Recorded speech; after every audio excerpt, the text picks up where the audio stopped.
If you want to get more athletic, I would stop pressing overhead. I would stop doing rows where you row with both arms. And I would rather do things like kneeling press with a landmine. This could be a dumbbell, kettlebell. You press here. Boom.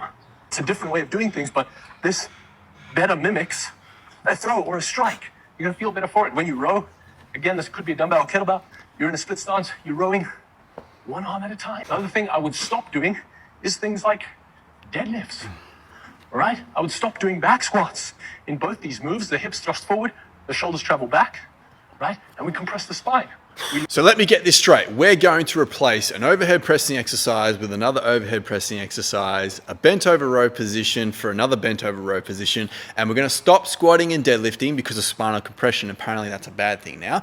And we're going to replace that with another deadlift variation. And we're doing all of this because somehow doing single limb exercises with a landmine makes you more athletic. Sporting movements are very specific, and so if you want to get better at throwing a punch, you need to practice throwing a punch. Getting better at a one-arm landmine press is not going to turn you into a great boxer. Now look, will it strengthen those pressing muscles? Absolutely, but so will the overhead press. Use the gym to build a strong and resilient body, but don't get sucked into thinking that the stuff you do in the gym also needs to replicate what you do out on the sporting field. If you want to become more athletic and get better at your sport, you need to practice your sport.